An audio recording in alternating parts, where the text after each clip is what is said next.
In my bowl here, I have half a pound of salted pollock.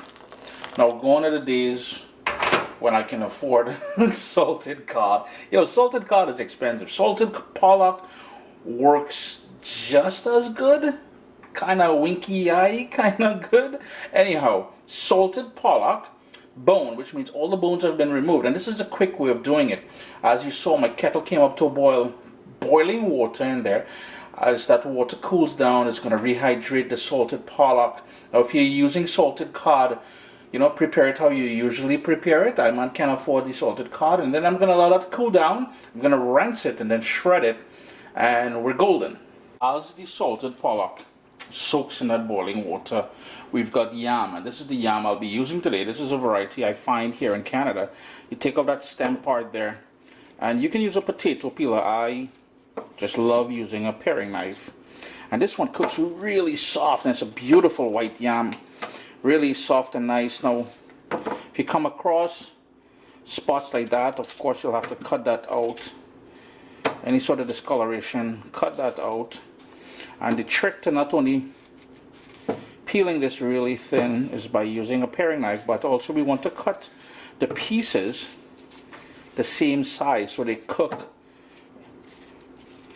the same time, kind of thing, evenly. Yeah, so like a big piece like this, I'm just going to trim off that there.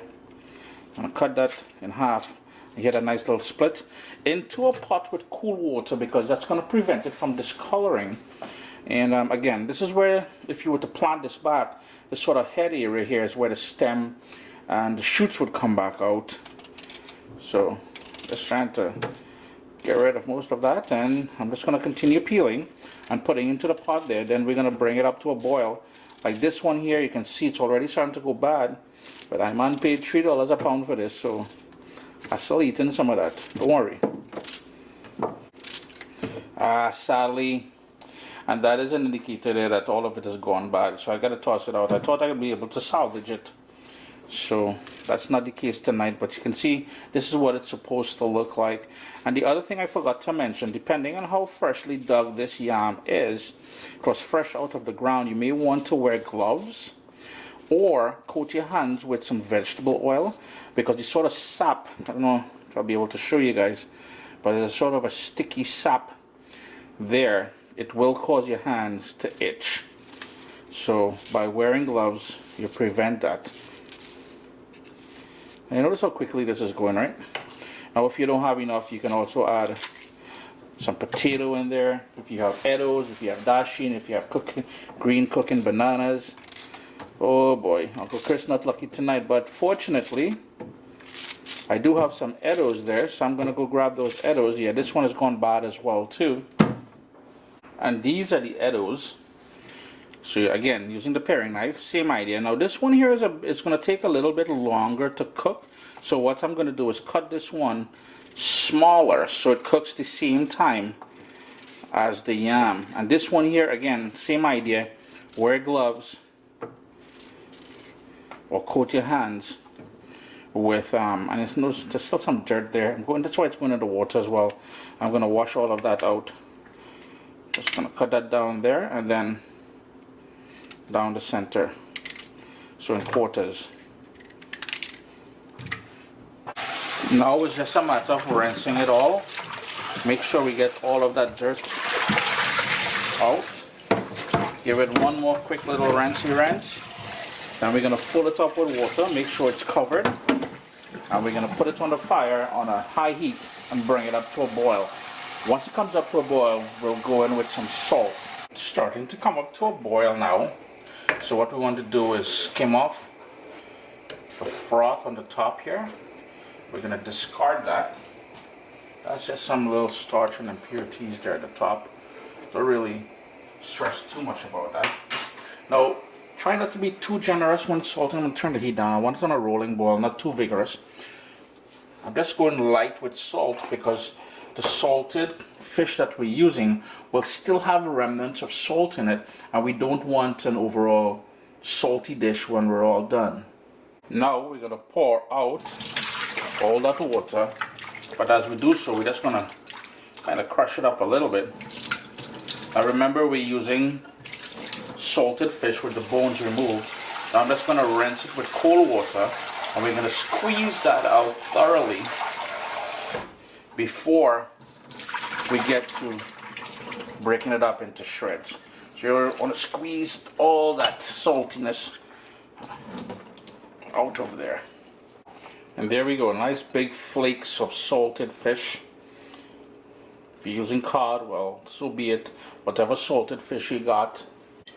I've got a heavy pot, nice and wide, on a medium flame, and you need about 5 tablespoons of good olive oil. Now, back in the old days, I remember my grandma using coconut oil for this. If you want to rock the coconut oil, maybe all you have is vegetable oil. Do your thing, but be mindful, it is a very greasy dish. It can be a bit greasy. Right away, while my oil is just coming to temperature there, I'm going to go in with the bits. And I want to say salted cod because I'm so accustomed to using salted cod, but that salted pollock is going in there. And we're going to bring that up. And you know, the reason why we're starting with this is because I want that salted fish to give us that flavor, that umami, that comforting thing. You know, this is one of those things, you know, it's a Wednesday or Thursday night, it's the middle of winter here in Canada, your boy real missing home, and you know, this takes me right back to my little village in the countryside in Trinidad and Tobago. Man, you see this here? Pure comfort. And I move that around just a little bit. I know some of you already complaining, why is Chris using a metal spoon?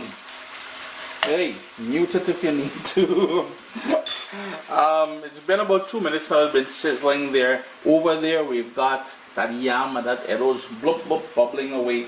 So now it's about time to start adding flavor. And I am a huge fan of garlic, and I'm trying to keep this recipe as traditional as I can. So in goes some garlic. I just smashed it with my knife.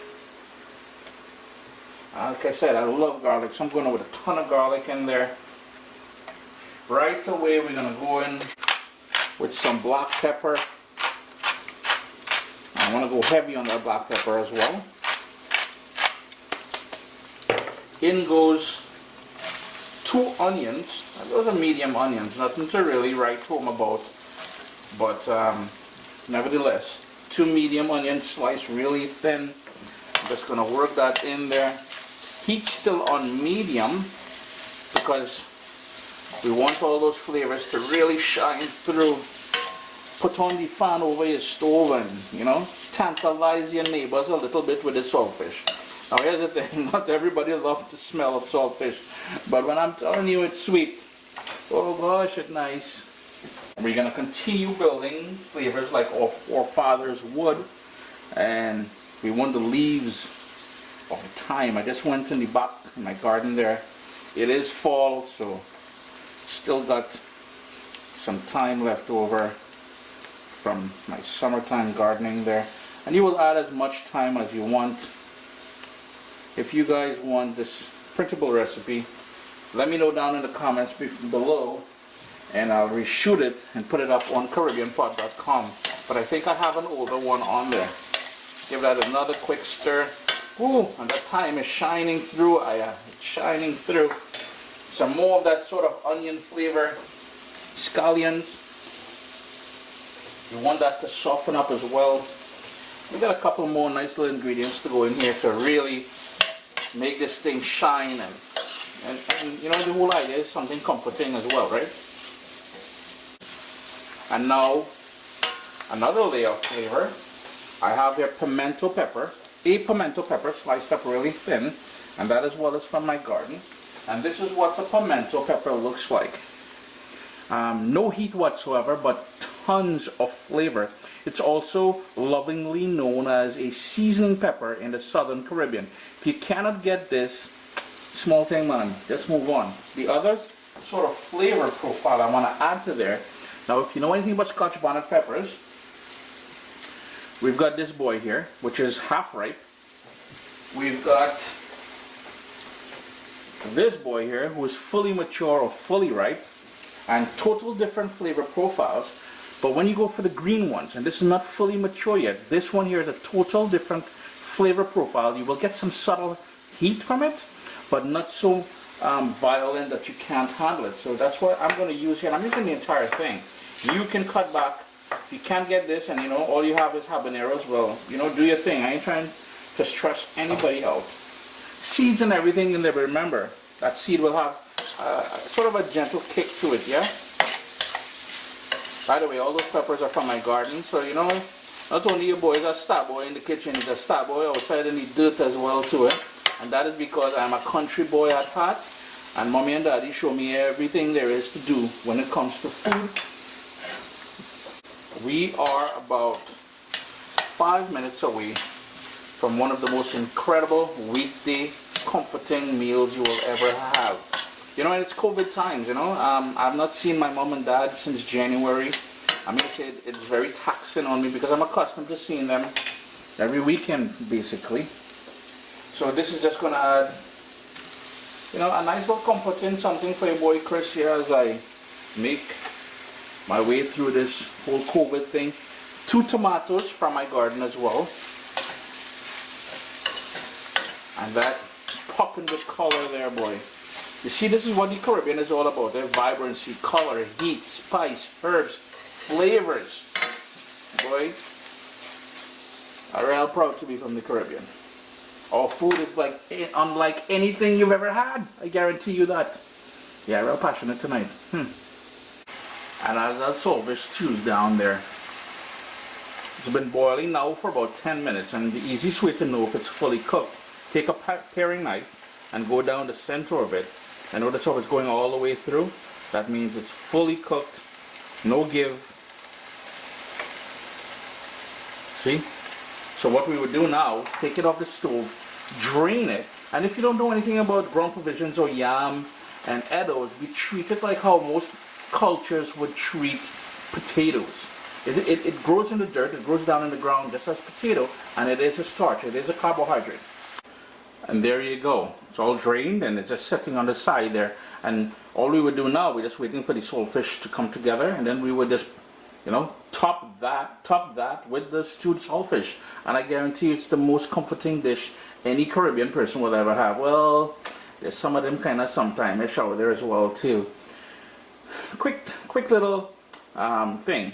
The yam cooks very fast. It's variety. There are different varieties of yam, and not the yam that most North American call yam. That's sweet potato for us. This is yam. So the length of time it takes to cook will be determined by the type of yam that you're able to source.